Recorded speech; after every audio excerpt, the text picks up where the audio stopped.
praying and you keep thinking that God should take care of them, God should end the war and so on.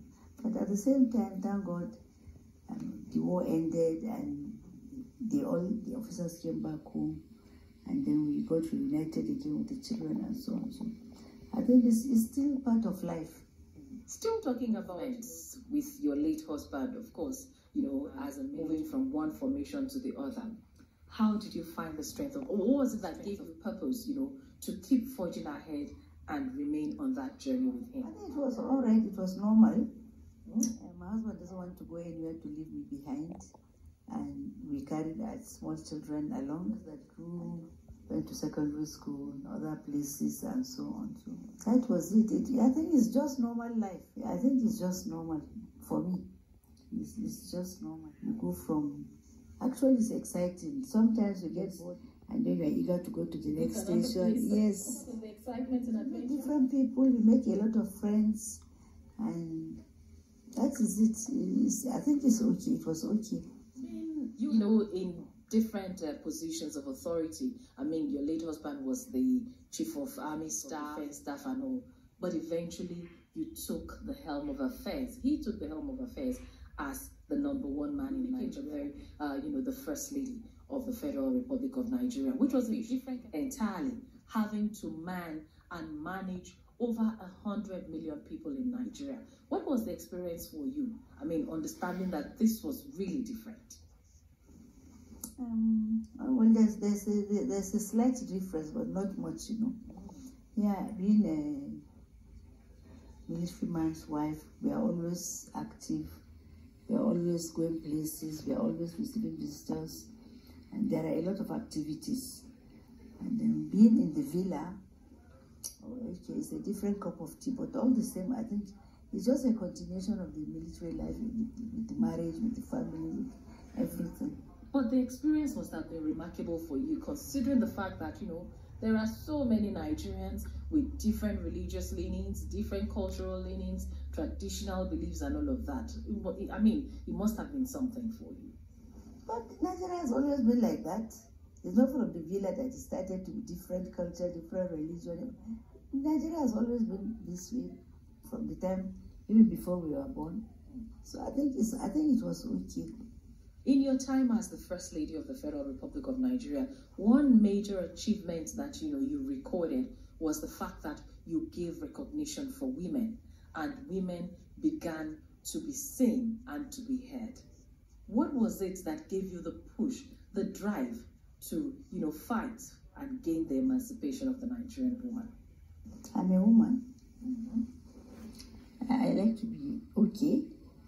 I like my friends and sisters to be okay. And actually, the whole thing we started together with Mrs. Babangida. So it was not something too different. So all the things she did, we did together. We started together, and we were all in it, shoulder to shoulder, until everybody went their own separate ways. And eventually, the army and so on. So the Babangida has to go home after he left office, and it's just life. One of the major things that you did as the First Lady of the Federal Republic of Nigeria, and which continues to be attributed to you, is the establishment of the National Hospital in Abuja. How did this come about? I mean, I know that, it was set up with some ideas in mind. How exactly did the National Hospital come about? How did you lay the foundation for the National Hospital in Abuja? The hospital was established as a hospital, normal hospital. But you can dedicate something. So it was dedicated to women and children, because I believe they are the weaker people in society. So it's just dedicated to women and children. It was not made for just women and children. It was made for everybody. It's just a normal hospital. But actually it was to be a referral hospital and a teaching hospital at the same time. But when I left, that was not able to be achieved, to be a referral hospital or to be a teaching hospital. When General Sani Abacha came into power, I mean, it was in the thick of the June 12, 1993 crisis, and there was so much tension all around the country. How did that affect your relationship on the home front? I mean, the pressures from all of that agitation. How did it affect your relationship at home? In life, there is always pressure. Is there no pressure now in Nigeria? Has it never been no pressure? It has always been one pressure or the other. Always. Always. But that was a particularly different one. Something that we had never witnessed before in Nigeria. And he coming into power at that time. But he didn't do anything to cause anything in Nigeria. He met it the way it was. And he tried to take care of the problems. To some extent he did, until he left. See, Nigeria will always have problems. Every regime has its own type of problem. And this is like, even in your own life, you have your own problems. So in government, of course, and you say you govern over 100 million people with different languages, different religion, different culture and tradition, different regions. Even the climate is different. Vegetarian person. After his demise and you left power, definitely so many stories were coming to light, and I know that maybe as a human being, those early years must have been a bit challenging for you, especially knowing that you held your husband in such high esteem and maybe negative things were being said about him. How was it for you in those early years, for you and the children especially after his demise? You know, as a person and as a human being, and as we came here, maybe you stole something and left. And I came out and said, hey, those NTP, when they came, they took some few things from my cupboard. And they really did. How will you feel? You feel guilty. But if you did not, and I accuse you wrongly, that, oh, this madam with the high heels came and took something from my cupboard or from my handbag before I turned or something like that, and you know you didn't do it, how will you feel? I know I didn't do anything. And we all know what is being said is all propaganda, is just human. Some people may not like you, and they like to spoil you. Maybe they have not achieved what you have achieved. Maybe they are not like you.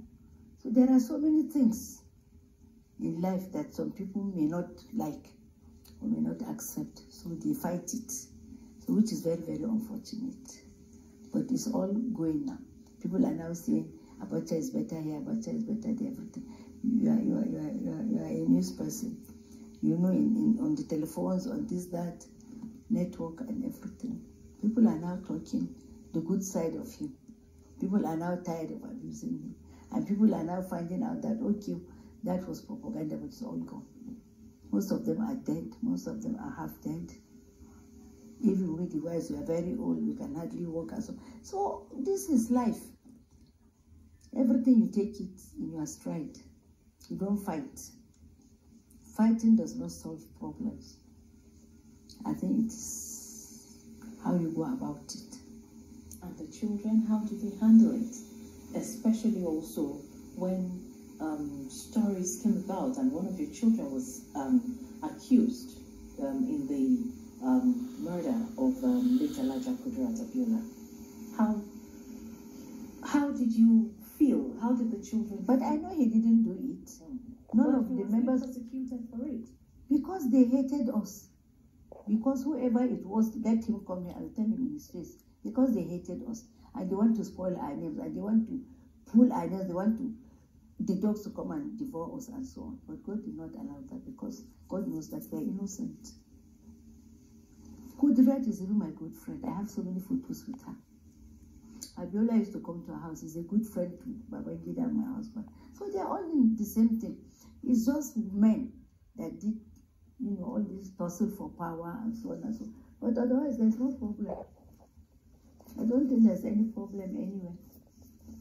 And the way my husband was killed, that was the way Abiola was killed. For you, as a woman, and having been in the military, I mean, you were one-time president of Nigerian Army Officers' Wives Association. Yes. What were your achievements at that time?